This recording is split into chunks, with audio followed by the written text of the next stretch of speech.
조간 브리핑.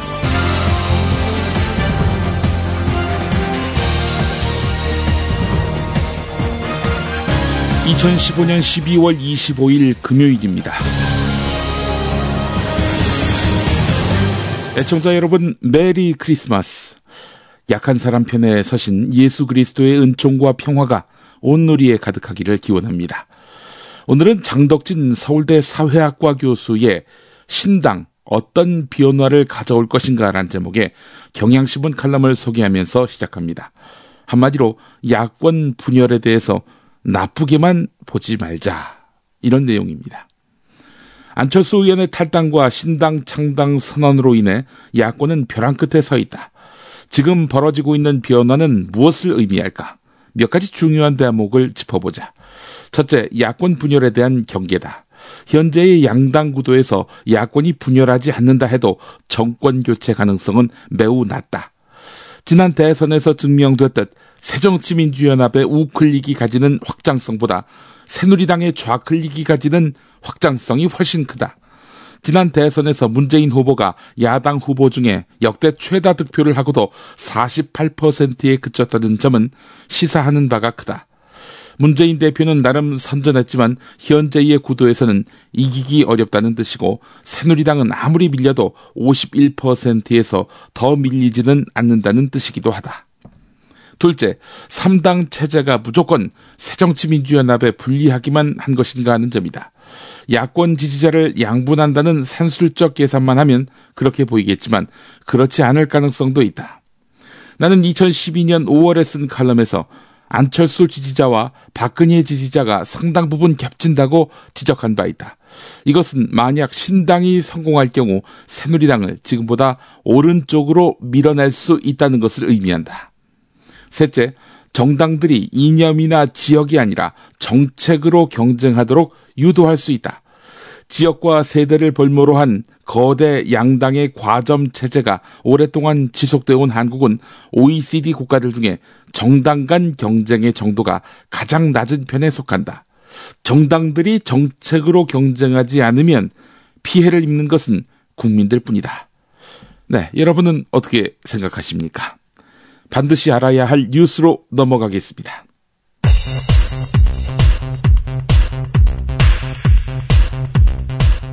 좀 더 기다려주시면은 저희가 나름대로 이제 결과를 보고드릴 시점이 올 거로 생각이 됩니다.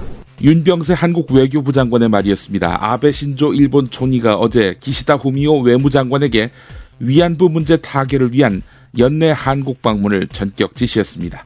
박근혜 대통령이 연내 해결을 그동안 강조해왔지요. 다음 주 초 한일 간 최종 담판이 이루어지게 돼서 일주일 남은 올해 안에 극적인 타결이 이루어질지 주목됩니다. 현재로서는 일본 정부의 법적 책임 인정 문제가 최대 쟁점인데요. 일본 측은 위안부에 관한 법적 책임이 완전히 해결됐다는 입장을 바꾸지 않고 있습니다. 더욱이 위안부 문제가 타결될 경우 한국 측이 다시는 문제 삼지 않을 것을 보장해야 한다는 의지가 강합니다. 한국일보 기사였습니다. 친딸인데 왜 굶기고 때리고 왜 그러셨습니까? 죄송합니다. 딸에게 좀 하시고 싶은 얘기 없으십니까? 죄송합니다. 이제 우리도 아동학대 관련 정책을 사후대책에서 조기 발견과 아동보호 우선주의로 전환해야 할 때가 됐다. 이런 지적이 나오고 있습니다. 한국은 아동학대로 사망할 확률이 아동 10만 명당 1.16명으로 OECD 국가 가운데 3위입니다. 지난해 신고된 아동학대 사건은 17,791건인데요. 하지만 게임 중독 아버지에 의해서 2년이나 집에 감금됐던 인천 소녀처럼 숨겨진 학대는 더 많을 것으로 전문가들은 보고 있습니다. 아동학대에 대한 우리 사회의 관심과 제도적 장치는 여전히 미비한 형편인데요. 우리나라는 체벌을 훈육으로 착각하고 아이를 부모의 부속물로 여기는 등 뿌리 깊은 가부장적 문화로 애초 아동학대에 취약할 수밖에 없는 배경을 가지고 있다는 겁니다. 이에 의식적으로도 더욱 강도 높은 아동학대 예방과 제재를 하지 않게 되면 학대를 줄이기 힘들다는 것이 중론입니다. 중앙일보 사설 내용이었습니다. 외주를 주로 할 수밖에 없게 되는데요. 무리하게라도 운행하려는 경향이기 때문에 안전 문제로까지 이어진다면은 이것은 사회적 문제가 될 수도 있고. 국내 1위 저가 항공사인 애경그룹 계열의 제주항공여객기가 김포를 떠나서 제주로 가다가 기내 압력 조절 장치에 이상이 발생해 기장이 기체 고도를 3,000여 미터 급강하했습니다. 국토교통부는 조종사 과실 쪽에 더 큰 무게를 두고 있다고 밝혔는데요. 이것이 사실이라면 고장보다도 더 큰 문제라고 조선일보는 지적하고 있습니다. 저가 항공사들은 2006년에서 2014년 사이에 1만 회 운항당 사고 발생 건수가 0.63건으로 대한항공, 아시아나항공의 0.17건보다 4배에 가깝습니다.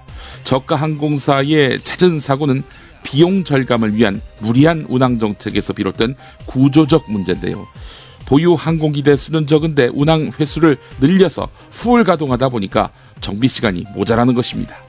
외주 비율도 높습니다. 방금 들으신 이철웅 고려대 산업경영공학부 교수의 KBS 인터뷰대로 저가 항공사들은 기존 항공사보다 20에서 30% 싼 운임으로 급성장을 거듭해 국내선 점유율이 54%를 넘었습니다.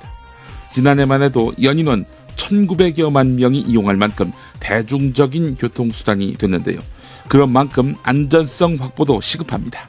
네, 이상의 내용이 조선일보 사설이었습니다. 저가 항공을 비판하면은 아무래도 기존 항공이 덕을 보지 않겠습니까? TV조선의 핵심 주주는 대한항공입니다.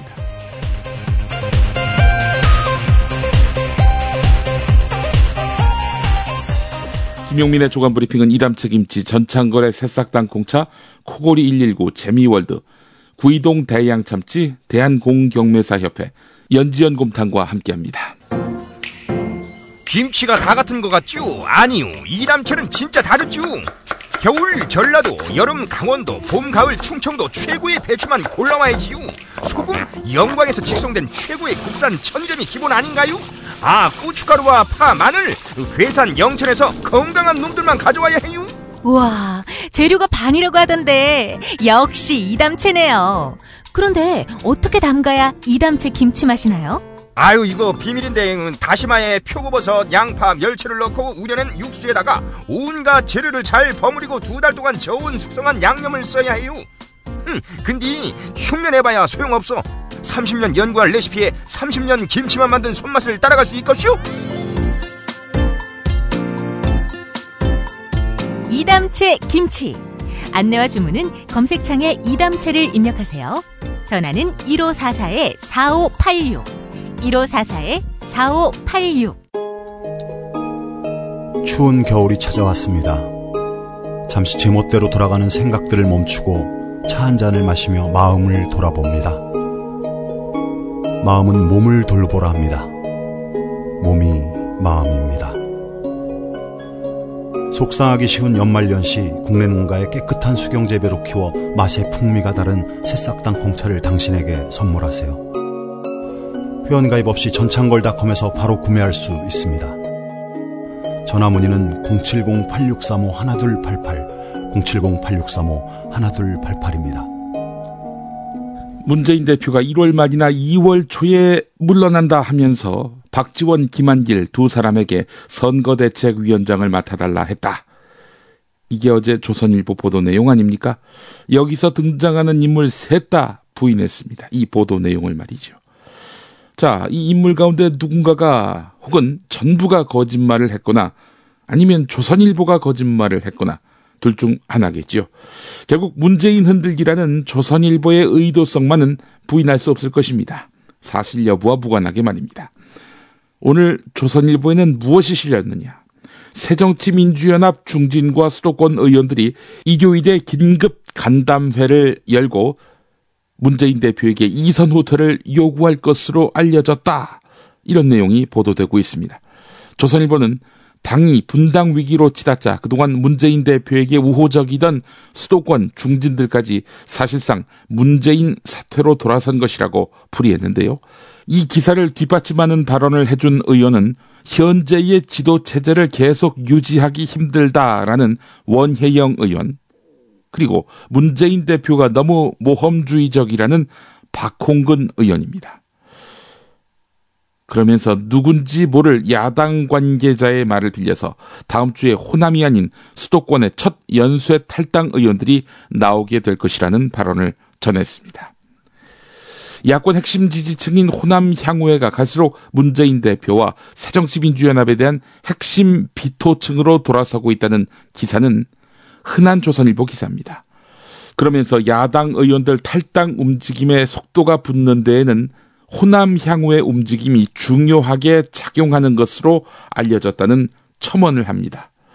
이 기사에 등장하는 사람은 그런데 최고위원직을 던지고 탈당 여부 간을 보고 있는 주승용 의원, 그리고 김한길 전 대표, 통합진보당에 양보하는 야권연대를 반대하며 한번 탈당한 바 있는 김희철 전 의원입니다. 새로운 인물이 없습니다. 호남에서 문재인 대표가 인기가 없는 건 다 아는 사실이지만 연쇄 탈당을 부추기는 조선일보의 행태는 점입 가경입니다. 조선일보가 야당의 이익을 원하는가, 아니면 야당의 손해를 원하는가? 이 답을 한다면 이런 기사에 휘둘릴지 아니면 개의치 말지 답이 나올 것입니다. 연쇄 탈당 사태를 맞은 새정치민주연합 문재인 대표 측의 독한 반격 카드가 중앙일보에 소개됩니다. 어떤 내용이냐?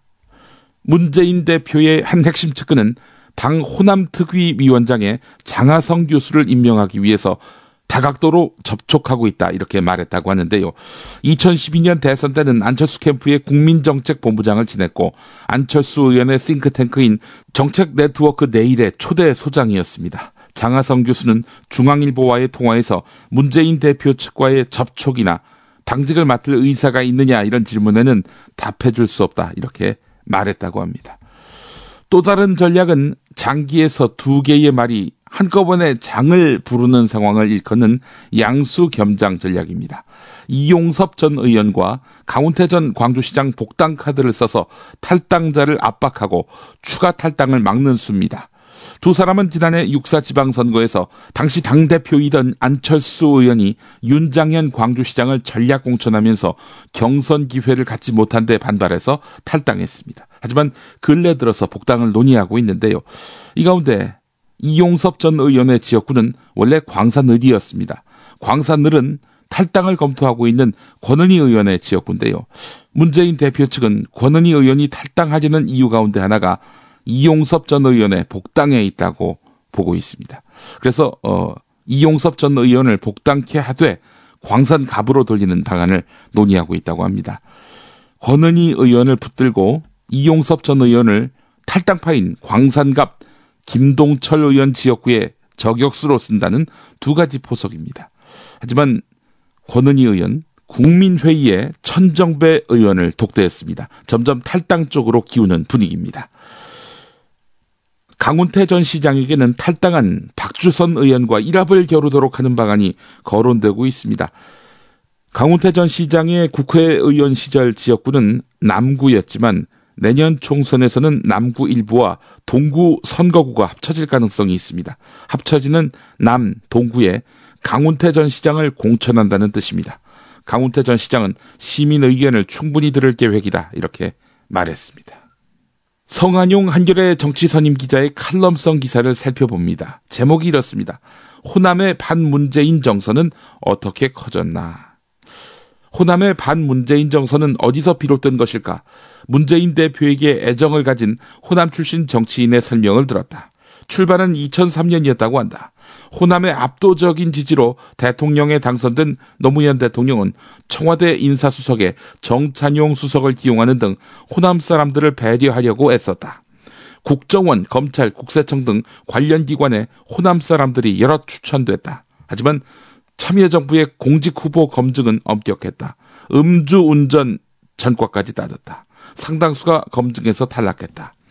당시 공직 후보 검증을 했던 민정수석이 바로 문재인 대표였다. 호남 사람들 사이에 부산 출신 문재인 수석과 이호철 비서관이 호남 사람들을 밀어내고 있다는 소문이 퍼졌다. 정권의 호남 출신 실력자가 진상 파악에 나섰다. 사실무근이었다. 그러나 소문은 가라앉지 않았다. 2006년 지방선거를 앞두고 문재인 전 수석이 부산을 방문해서 지역 기자들과 간담회를 했다. 대통령도 부산 출신인데 부산 시민들이 왜 현 정부를 부산 정권으로 안 받아들이는지 이해가 안 된다라고 말했다. 부산에서 할 수 있는 상식적인 발언이었다. 그러나 호남에서 열린우리당과 경쟁하던 민주당이 부산 정권이란 단어를 물고 늘어졌다. 그 여파로 광주와 전남에서 민주당이 열린우리당을 이겼다. 그래도 2012년 대선에서 호남은 문재인 민주통합당 후보에게 몰표를 주었다. 2015년 2구 전당대회 국면에서 그런데 기어코 사달이 났다. 호남 사람인 박지원 의원은 문재인 대표를 꺾기 위해서 호남의 반문재인 정서를 부추겼다.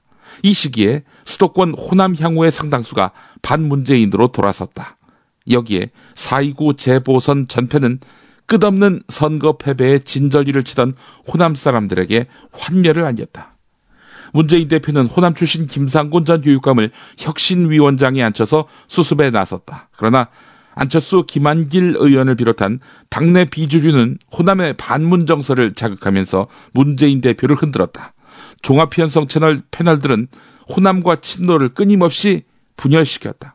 야권의 역사를 잘 아는 원로가 최근에 이런 말을 했다. 호남과 부산 경남 분리는 대구 경북에 기반을 둔 기득권 세력의 30년 정치 기획이다. 과거에는 사실 그 부산 경남과 대구 경북의 결이 달랐죠. 예. 부산은 전통적인 야도였던 반면에 대구는 그렇지 못했던 거지요. 자, 그런데 기득권 세력이 30년 동안 이 TK와 PK를 갈라놓기 위해 무던히도 애를 썼고 결국 성과를 냈다는 것이죠. 최근에 호남과 문재인의 불화도 그 연장선에 있다. 예, 이 원로가 그런 말을 했다고 합니다. 경향신문 기사를 보겠습니다. 새정치민주연합이 지난 16일 스마트폰으로 5분 만에 가입할 수 있는 온라인 입당 시스템을 도입한 후 지난 22일까지 총 65,667명이 가입한 것으로 나타났습니다. 전체 권리당원이 26만 명인 점을 감안하면 일주일 만에 그 4분의 1에 해당하는 당원이 늘어난 겁니다. 문용식 디지털 소통위원장은 신규 가입자가 지역으로는 수도권이 많고 성별로는 남성이 70%로 많다. 요컨대 수도권에 거주하는 30에서 40대 남성이 이번 신규 가입의 주류였다. 이렇게 설명했습니다. 문용식 위원장은 당원 가입이 연말 안에 10만 명까지 무난히 갈 것으로 보인다. 이렇게 예상했습니다. 한국일보 기사 보겠습니다. 천정배 의원이 안철수 신당에 견제구를 던지고 있습니다. 야권 구조 개편을 기치로 먼저 신당 창당을 추진해 왔지만 여론의 관심과 인물들이 안철수 신당으로 빠르게 쏠리는 데 따른 고육지책으로 풀이됩니다. 천정배 의원 라디오 인터뷰에서 기존 인물들이 신당으로 옮겨서 부당하게 기득권을 쌓고 공천을 받는 것은 정치 개혁의 방향에 아주 어긋나는 것이라고 밝혔는데요. 그러면서 양측은 벌써부터 광주 지역 주도권을 잡기 위한 신경전을 벌이고 있습니다. 천정배 의원은 새정치민주연합 탈당설이 나돌고 있는 권은희 의원을 향해서 제가 생각하는 뉴 DJ의 맨 앞에 서 있는 한 분이 권은희 의원이라고 추켜 세우면서 적극적으로 손을 내밀었습니다. 야권 연대를 놓고도 양측의 미묘한 입장차가 불거지고 있는데요. 안철수 의원은 친정인 새정치민주연합과의 연대 가능성을 일축한 반면 천정배 의원은 일여다야 구도가 현실적으로 자리 잡고 있다면 새누리당에 어부지리를 주는 것까지도 옳은 일인 것처럼 밀고 나갈 수 없는 거 아니냐 하는 생각을 가지고 있다라면서 연대 가능성을 열어놓았습니다. 천정배 의원 역시 얼마 전까지만 해도 새정치민주연합과의 연대는 없다 이런 입장을 밝히지 않았습니까? 예, 안철수 신당의 부상으로 입장이 달라지고 있는 양상입니다.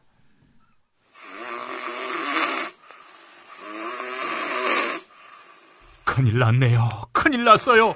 다른 사람에게 폐 끼치는 건 둘째치고 본인의 수면 건강이 무엇보다 걱정됩니다. 한 방을 써야 하는 부부와 연인, 군입대나 기숙사 입사를 앞둔 청년, 코수술, 비싼 양압기 구입, 이젠 안 하셔도 됩니다. 간편하고도 반영구적인 코골이 방지기구 24,000원이면 됩니다. 심한 코골이와 수면 무호 걱정 마세요. 99%의 감소 효과를 보장합니다. 검색창에 코골이 119, 코골이 119를 입력하세요.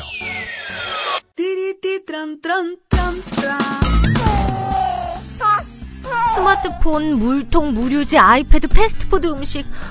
승용차니 지저분해요. 이게 섞이지 않도록 몽땅 넣을 수 있는 멀티 포켓 어때요? 한 손으로 스마트폰 보면 팔이 아파요. 목에 거는 스마트폰 거치대, 이거면 고민 끝. 우와, 아이디어 장렬. 어디서 살 수 있어요? 즐거운 아이디어, 재미있는 쇼핑몰 재미월드요. 스마트폰, 텔레비전, 냉장고 이런 건 안 팔아도 가려운 곳 긁어주듯 빛나고 즐거운 아이디어 상품이 365일 파격 세일 중이랍니다. 거기가 어디라고요? 재미월드입니다. 구글, 네이버 다음에서 재미월드를 입력하세요. 누리과정 예산을 짜지 않은 시도교육청에 대해서 정부가 대법원에 제소할 움직임입니다.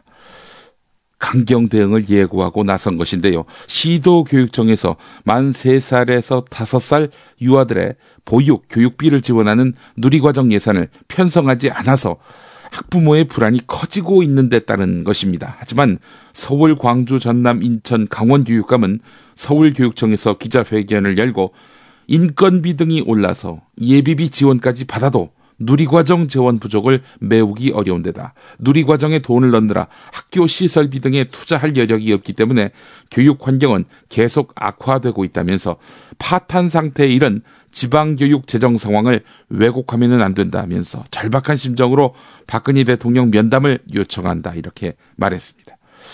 정부는 누리과정 예산을 짜지 않은 시도교육청을 설득해서 내년 1월 조기 추경을 하도록 유도한다는 방침이지만 여의치 않으면 대법원에 제소하는 법적 조치까지 검토한다는 생각이란 것입니다. 조선일보에 이 기사가 있습니다. 다른 신문에도 나와 있는 내용이기도 합니다. 정의화 국회의장이 선거구 획정 법안만 직권 상정할 가능성이 있지요. 본인이 그렇게 하겠다라고 밝히기도 했는데 이럴 경우 박근혜 대통령이 거부권 행사를 검토해야 한다. 여권의 핵심 관계자가 이렇게 밝혔다고 채널A가 보도했습니다. 하지만 정의화 국회의장이 직권상정을 강행할 경우 새누리당이 막다른 선택에 몰릴 수 있다는 점이 고민입니다. 새누리당 지도부의 한 인사는 선거구 획정안만 직권상정될 경우 여당 의원들의 표결 참여 여부 자체가 딜레마라면서 당청 갈등 심화는 물론이고 지도부 책임론 논란까지 휘몰아칠 것이다 이렇게 토로했습니다. 이런 가운데 정의화 국회의장과 여야 지도부 국회에서 만나서 선거구 획정안과 쟁점 법안에 대해서 논의를 진행했는데 크리스마스의 기적은 없었습니다. 이견만 확인한 채 모두 다 돌아갔습니다. 중앙일보 이 기사 눈길을 끄네요.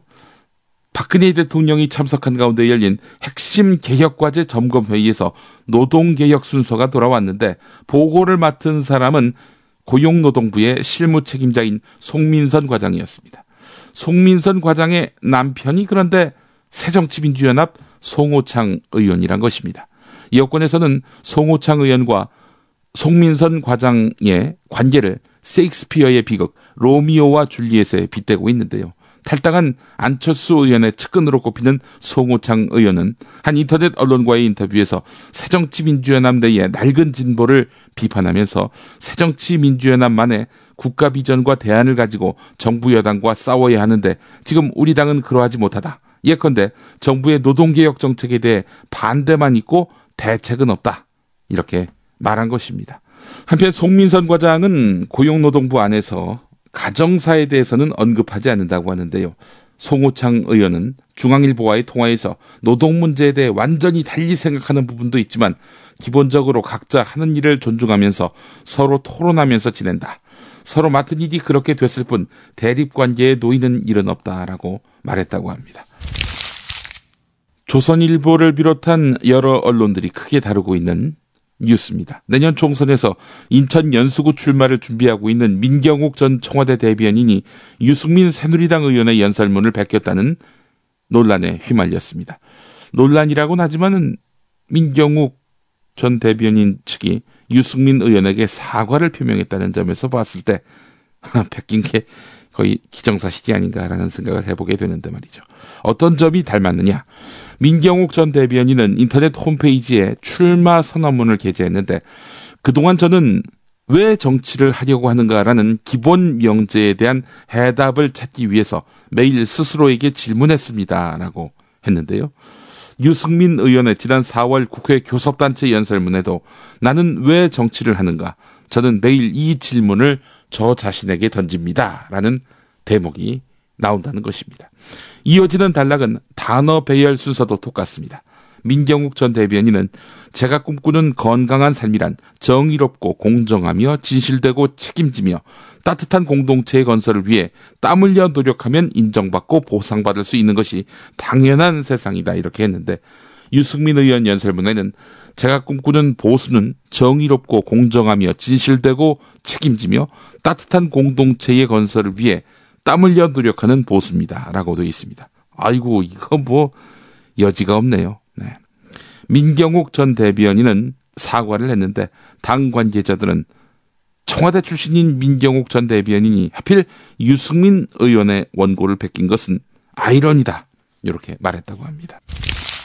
네, 한번 생각해볼 여지가 있어서 소개하는 서울신문 사설입니다. 2006년에 폐지된 정당 후원회 제도가 9년여 만에 부활하게 됐다.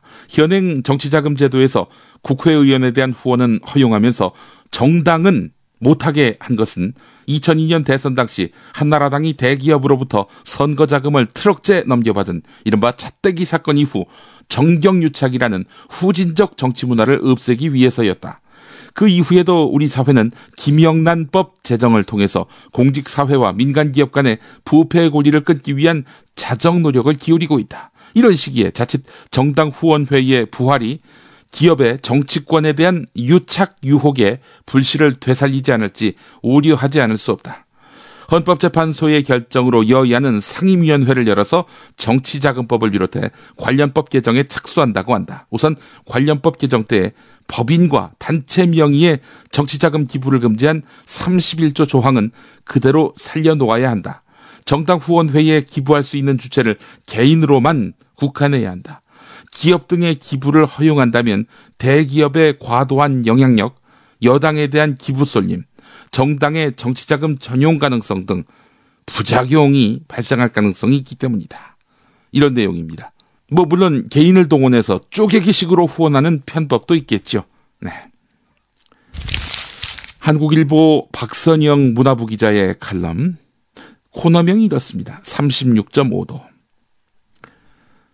제목은 이 슬픔을 갱신하기 위하여입니다. 소개해드리겠습니다. 세월호의 아이들 앞에서는 누구도 무신론자가 될 권한이 없다. 신은 존재해야만 한다. 크리스마스가 아니어도 신은 반드시 천국의 주재자여야 한다. 호성아, 우리 꼭 다시 만나자.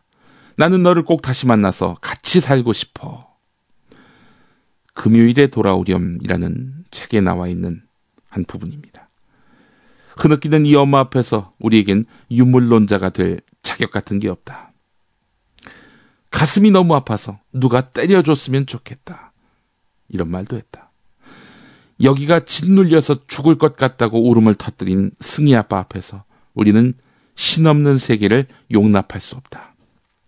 4.16 세월호 참사 특별조사위원회의 1차 청문회가 지난주에 있었다.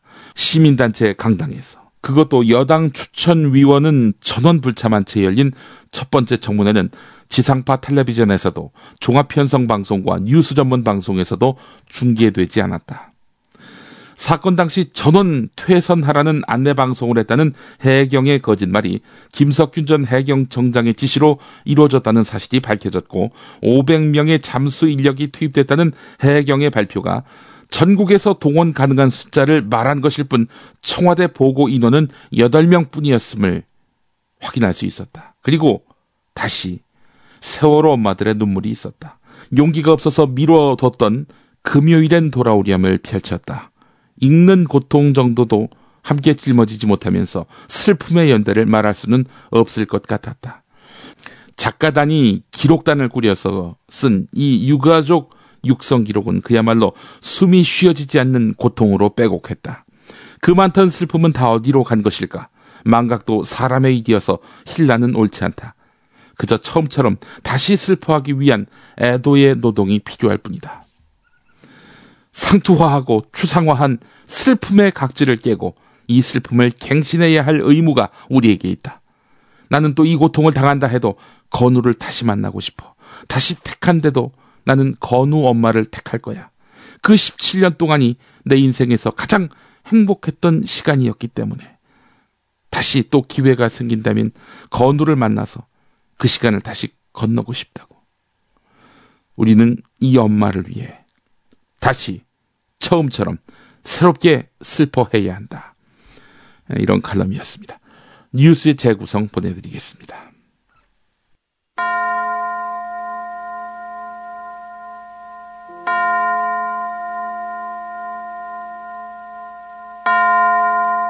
오늘은 성탄절. 예수는 어디에 있을까? 그가 태어난 날 이 기쁜 오늘 그는 어디에 있을까? 수많은 십자가 높다란 빌딩숲 그는 거기에 있을까? 교황은 한국에 있는 동안 힘있는 사람은 물리치고 이 사람들과 가까이 했는데 100만 인파를 향해 손을 흔들던 프란치스코 교황이 행진을 멈추고 차에서 내립니다. 그리곤 400명의 세월호 유가족들이 모인 곳으로 다가갑니다. 유가족들은 진실을 원한다는 현수막을 들고 교황을 기다렸습니다. 교황이 찾는 사람은 한 남성. 오늘로 34일째 단식 중인 고 김유민 양의 아버지 김영호 씨였습니다. 잊어버리지 말아주십시오. 세월호. 앞서 유가족들은 어제 교황을 만나면서 시복식 현장에서 김 씨를 안아달라고 부탁했습니다. 김 씨는 교황에게 3일간 작성한 편지를 전달했습니다. 제가 편지 하나 전해드려도 되겠습니까? 편지 하나 전해드립니다. 교황은 고개를 끄덕였습니다. 김 씨는 교황의 가슴에 달린 노란 리본 배지가 비뚤어진 걸 보고 바로 잡았고 교황은 미소로 화답했습니다. 우리 유가족도 가난하고 힘없는 사람들이니까 교황님께서 도와달라고 특별법 제정이 돼서 할 수 있게끔. 김 씨는 교황과의 만남에 감사의 뜻을 전하면서 새로운 희망이 생긴 것 같다고 말했습니다. 교황을 만난 또 다른 세월호 가족이 있었으니 비행기에서 내리는 순간부터 지금까지 세월호 유가족의 아픔을 어루만진 프란치스코 교황. 이번에는 세례를 직접 받고 싶다는 세월호 유족 이호진 씨의 부탁에도 응답했습니다. 교황은 직접 세례 성사를 집전하며 본인과 같은 프란치스코라는 세례명을 내렸습니다. 감동했었고 그리고 교황님의 자애로움을 가장 가까이에서 느낄 수 있었고 가난하고 소외된 이웃을 위해 평생을 헌신한 성인 프란치스코의 삶을 함께하자는 의미입니다. 세월호 사고로 아들을 잃은 뒤 깊은 슬픔을 38일 동안 900km의 도보순례에 담았던 이호진 씨. 세월호 사고가 아이들의 희생이 의미 없이 잊혀지는 게 두려웠지만 유가족들의 아픔을 함께 나누는 교황에게서 큰 희망을 받습니다. 십자가의 그 리본은 생존자 학생들이 그 하늘로 올라간 그 학생들을 위해서 하고 싶은 얘기를 적어서 묶어준 거거든요. 그 십자가의 내력을 이제 교황님이 상세히 아셨거든요. 교황이 인계받은 십자가. 그것은 세월호 가족 이호진 씨의 눈물과 땀이 절여있는 것. 6kg 십자가. 아들을 잃고 길 위로 나온 아버지는 숙제하듯 십자가를 지고 있었습니다. 그렇게 아들을 집어삼킨 바다도 걸었습니다. 걔들이 피도 토했을 거고 눈물도 쏟았을 거고 죽으면서 엄마 아빠들도 많이 찾았을 거 아니에요. 그게 녹아있는 물이라고 생각하니까 가슴이 짠했죠. 엄마 아빠를 찾았을 것이고 살려달라고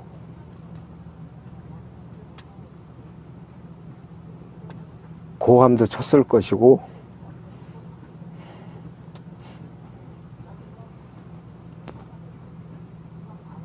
마지막 숨을 거둘 때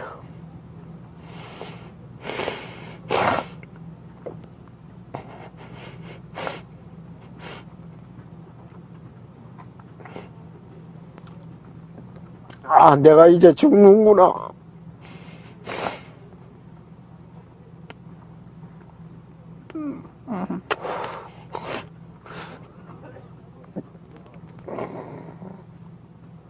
내가 이제 죽는구나.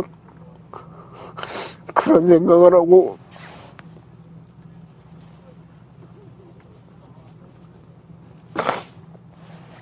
아이들이 눈을 감을 텐데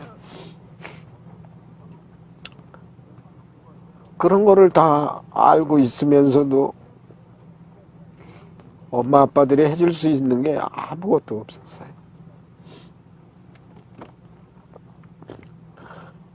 그 부분이 한스럽습니다.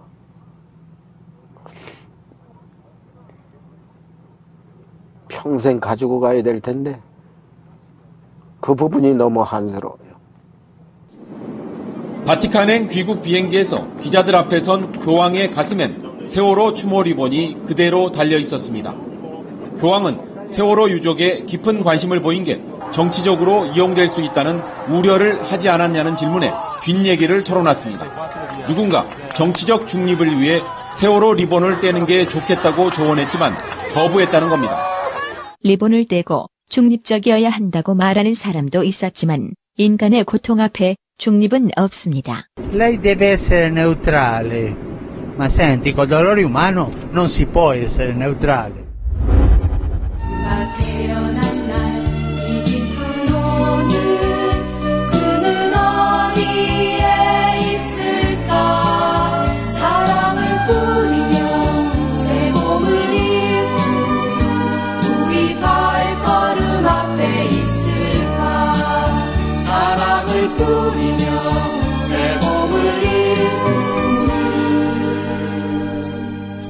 우리 발걸음 앞에 있을까?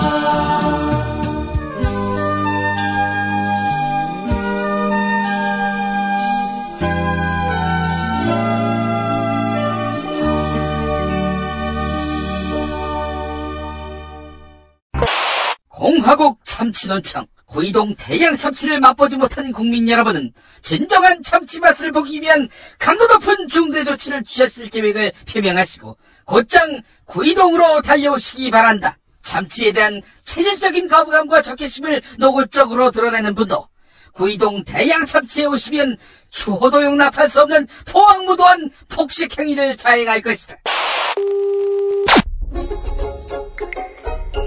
구이동 대양 참치.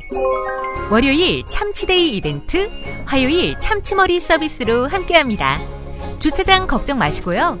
대중교통은 서울 지하철 2호선 구의역 2번 출구에서 5분 거리입니다. 대양 참치 구의정 02-455-8087. 독야한의 현장 GT는 그룹 트레이닝입니다.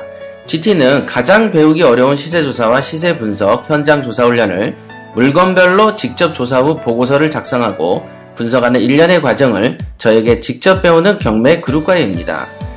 총 5회 독특한 교육 프로그램을 이수함으로써 경매 실무에 한 걸음 더 가까워지실 수 있습니다.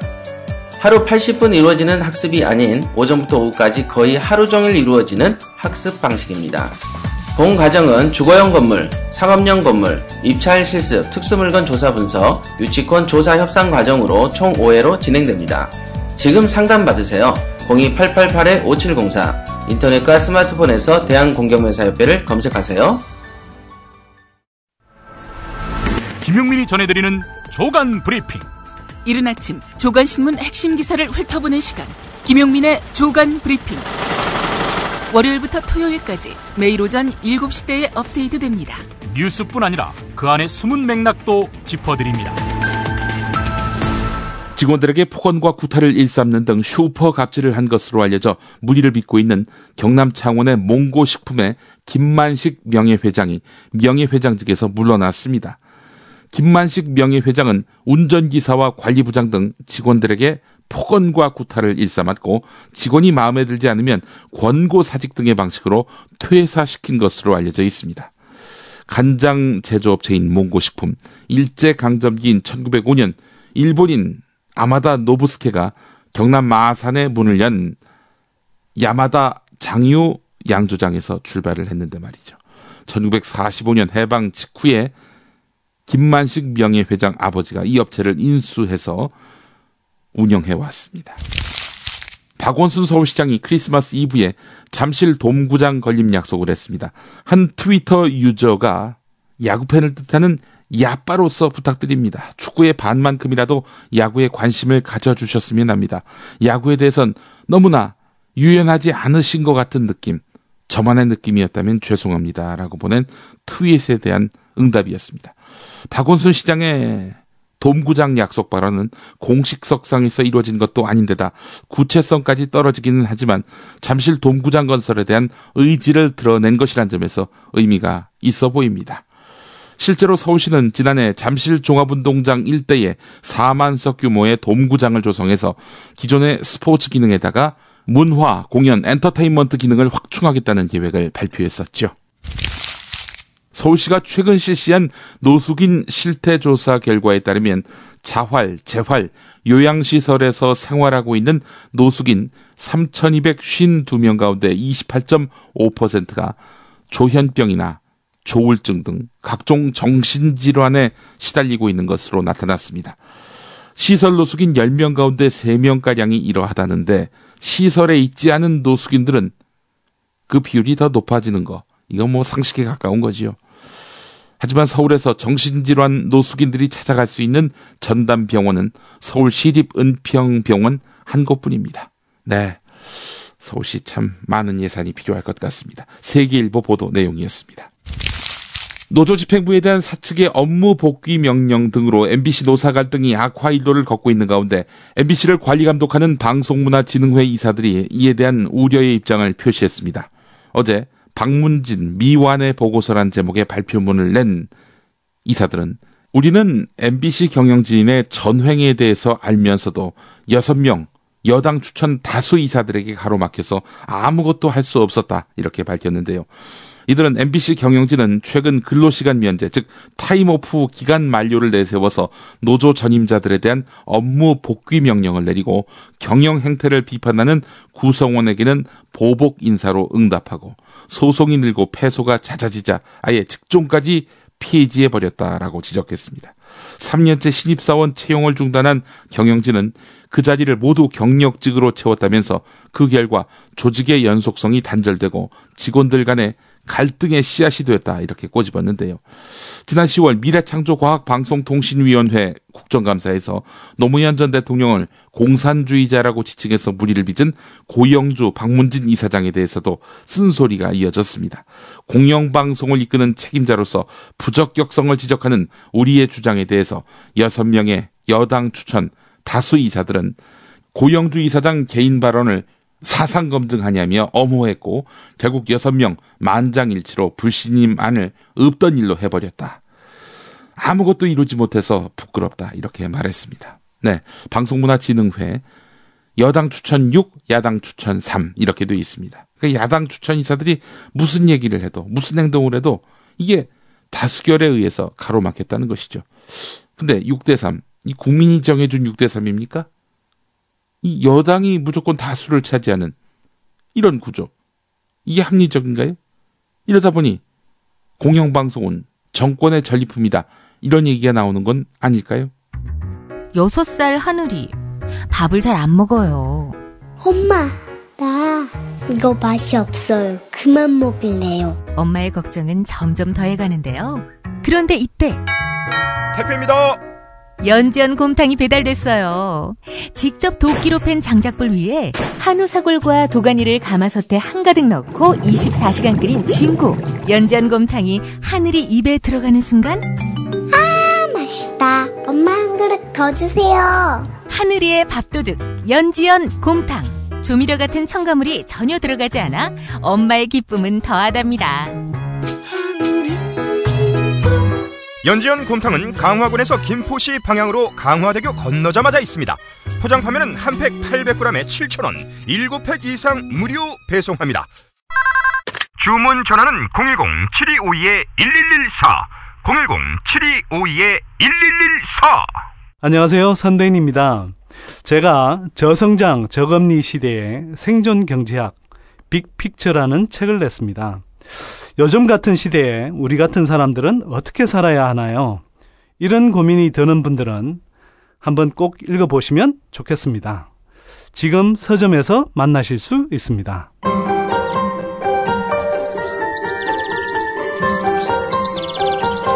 오늘의 날씨. 성탄절인 오늘 전국은 대체로 맑다가 밤부터 점차 구름이 많아지겠고 바람이 불어서 춥겠습니다. 낮 최고 기온은 2도에서 10도로 어제보다 낮겠습니다. 그동안 평년보다 높은 기온을 유지해 왔는데 낮부터 바람이 다소 강하게 불어서 체감 온도가 낮아지면서 춥겠습니다. 대기 순환이 원활해지면서 그동안 축적됐던 미세먼지는 해소돼 미세먼지 농도가 전 권역에서 보통 수준을 유지하겠습니다.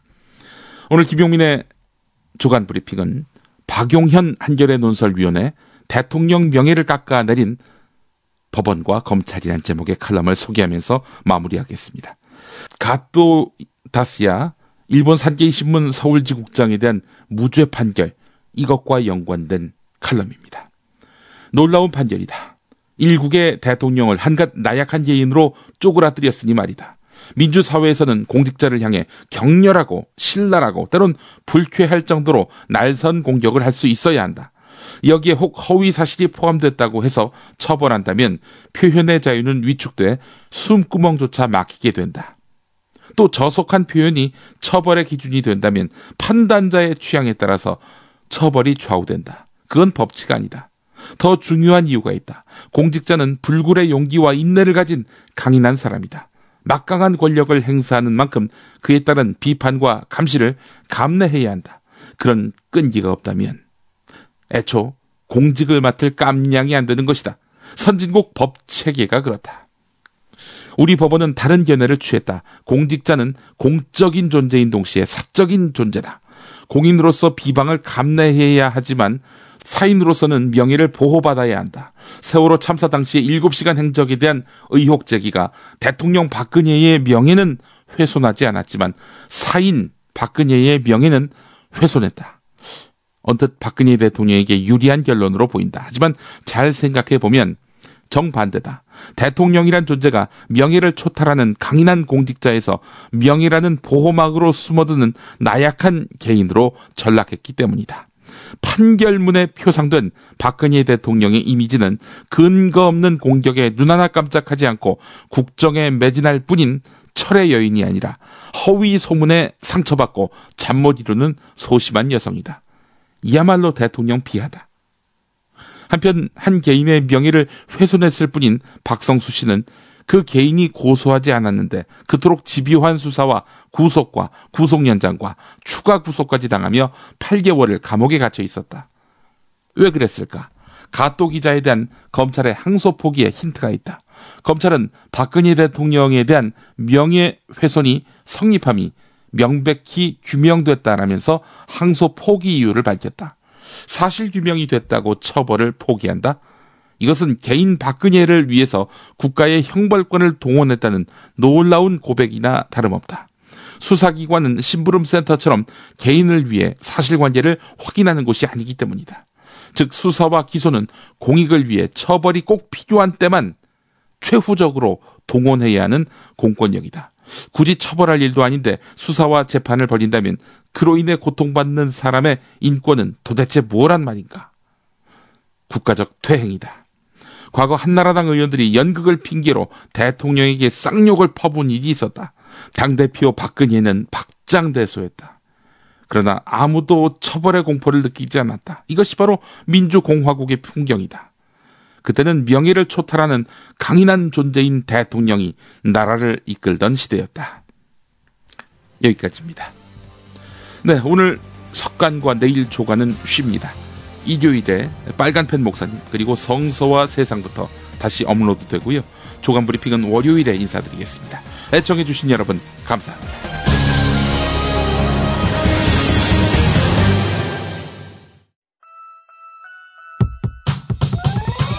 이번 방송 괜찮았나요? 작별의 여운 이렇게 표시해주세요. 다운로드하기, 댓글 달기, 구독하기, 별점 주기. 더 좋은 방송 만들어달라는 약속 이렇게 응원해주세요. 다운로드하기, 댓글 달기, 구독하기, 별점 주기. 기억하셨죠? 다운로드하기, 댓글 달기, 구독하기, 별점 주기.